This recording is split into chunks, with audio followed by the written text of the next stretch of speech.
Hey there, I'm Lochan, and I'm stepping into a story that's anything but ordinary. At 18, I've got a lot on my plate, especially with my twin brother. Well, he's not exactly my brother. He's my cousin, adopted at birth due to his mom's struggles with addiction. Because of that, he's got some serious learning challenges.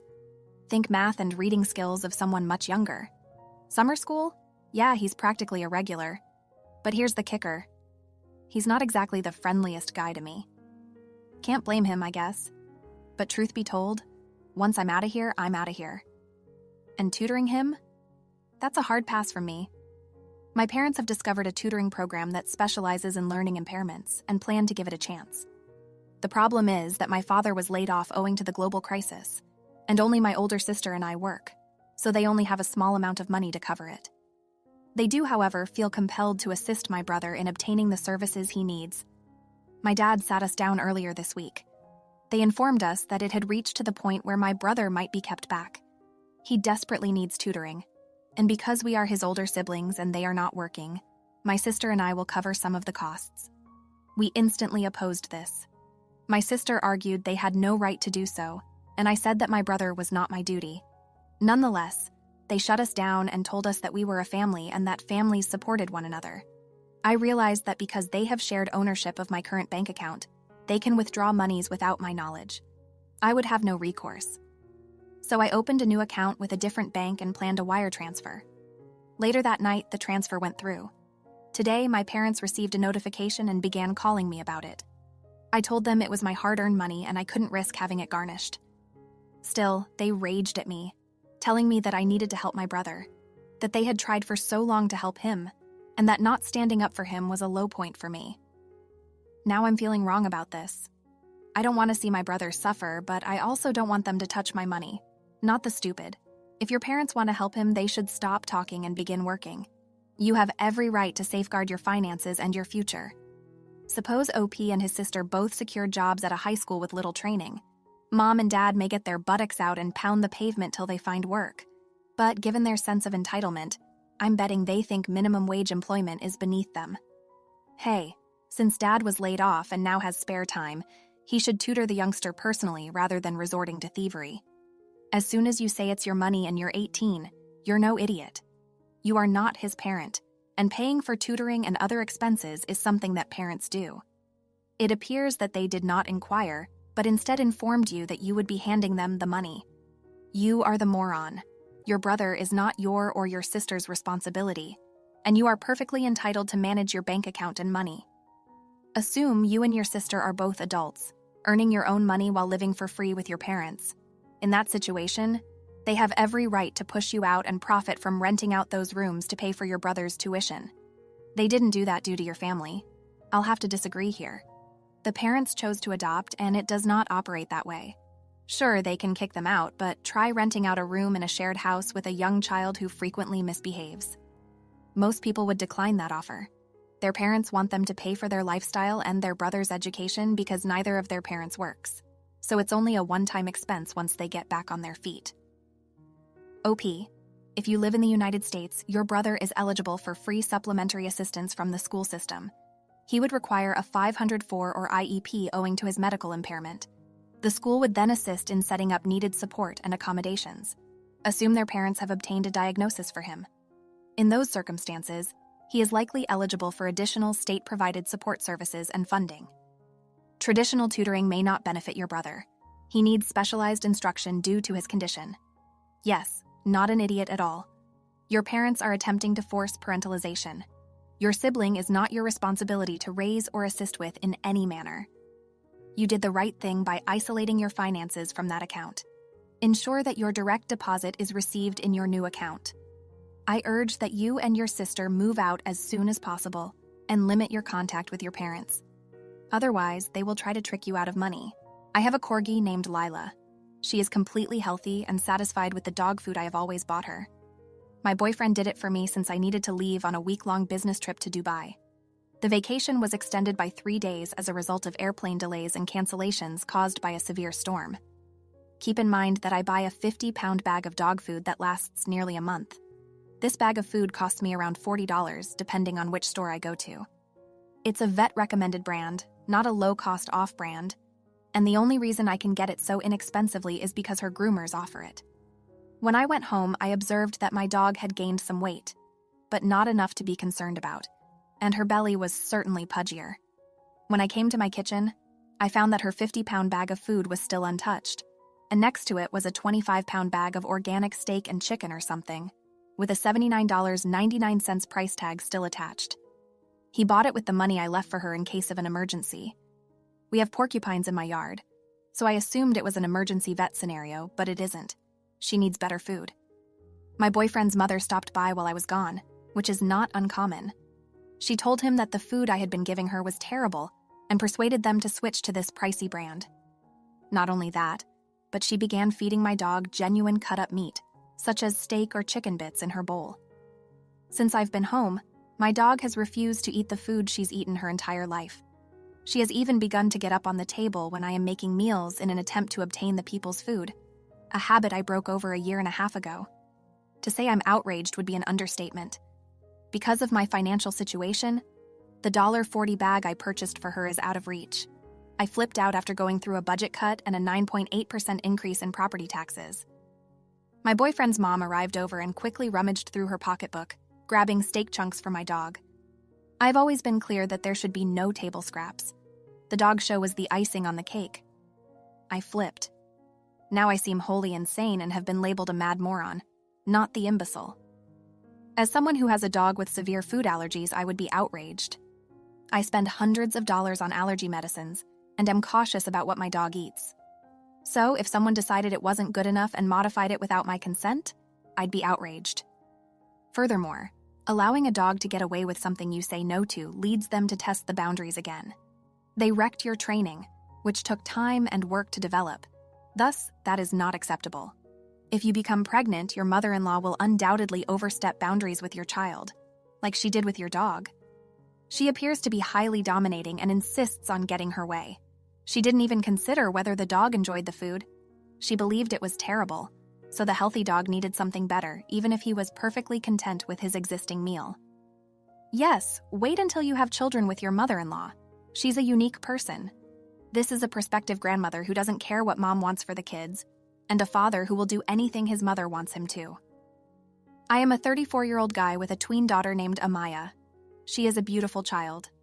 I met Amaya's mother and tried to get to know her, as her father was not present and did not want to be involved.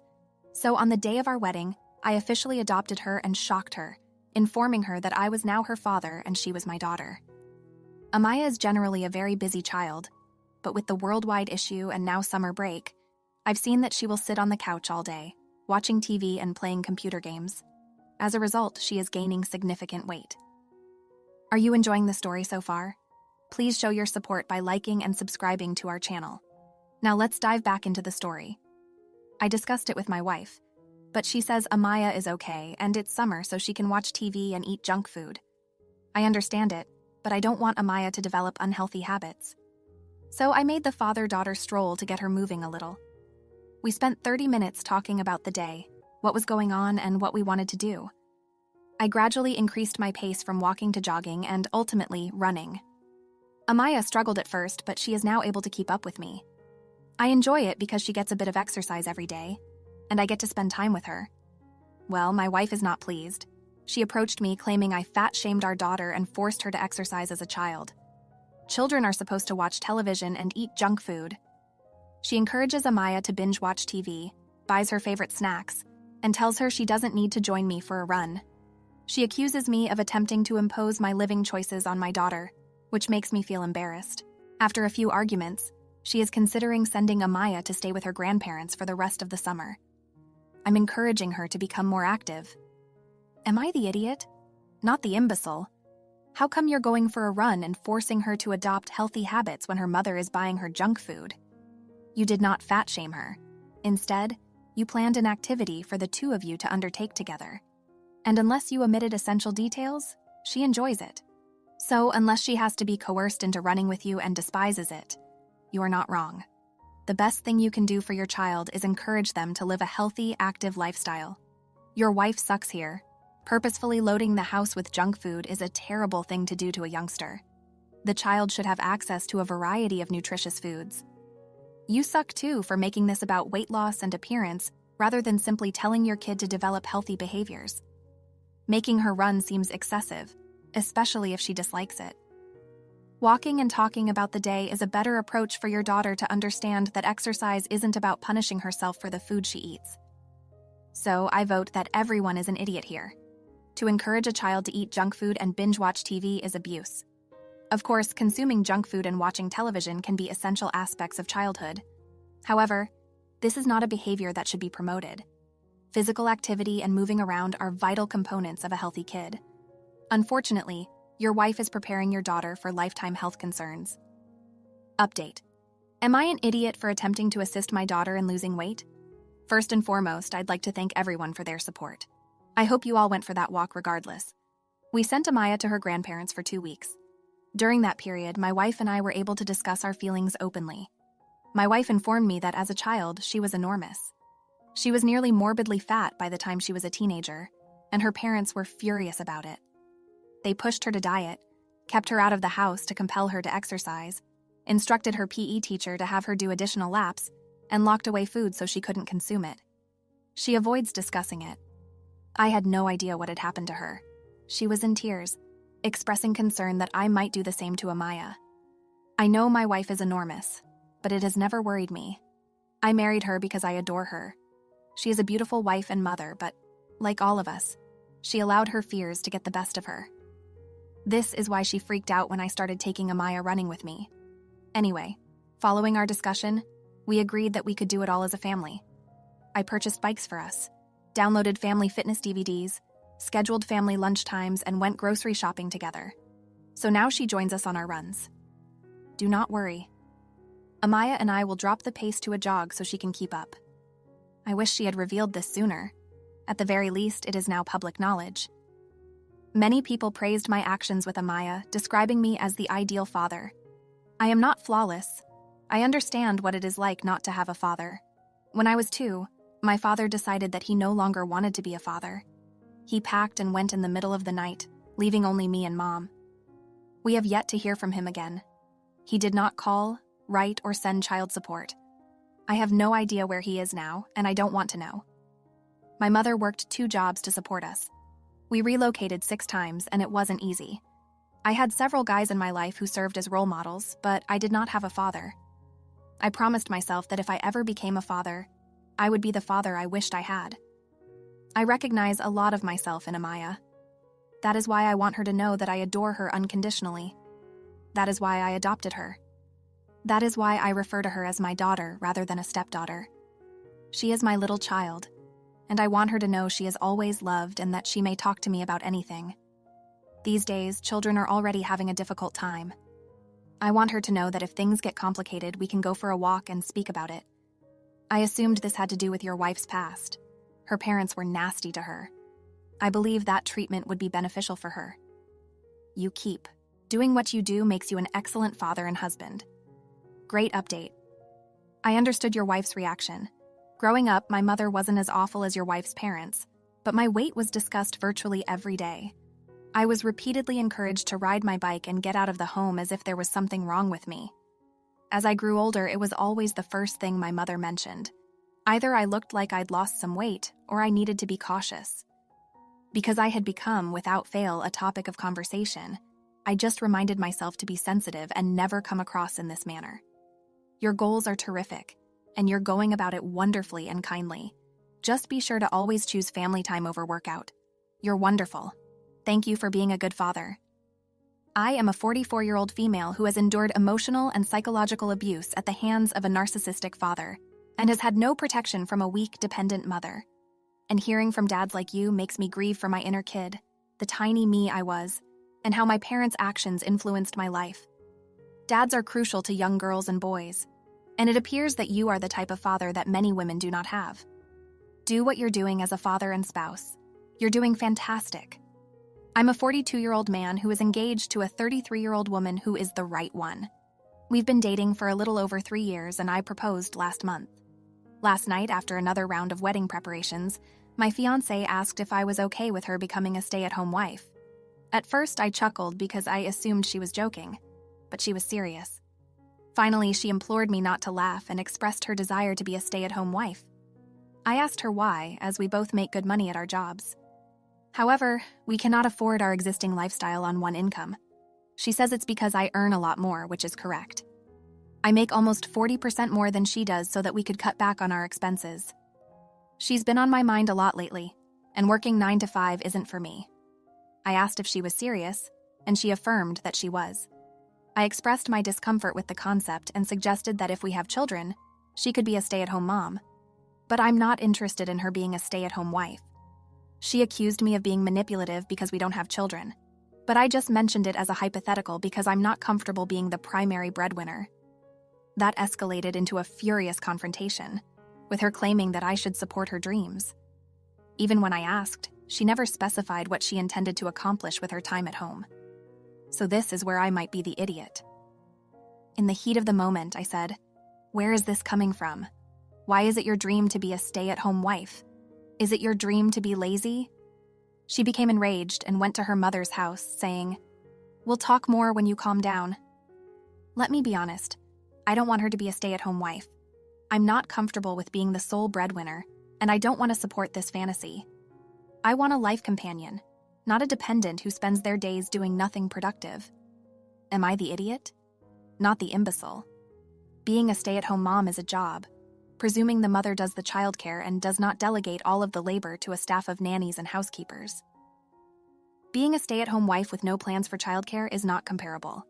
If you both agree on something, that's one thing, but you've stated that you're searching for a partner, not a sugar baby. Not the imbecile. What you said may have been a little unkind. Just because she'll be home doesn't imply she wants to be lazy. However, I believe you were pretty close off base. You asked her what she would do in her spare time, and she did not seem to have an answer for you. She claims that's her dream, but she doesn't say what it is. Without defined goals for what she wants to do, your fears are more valid.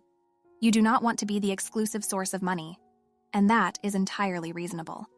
It might be tough to support a family on your own. LOL, encourage her dreams. If my spouse wanted to go back to college, I would help him.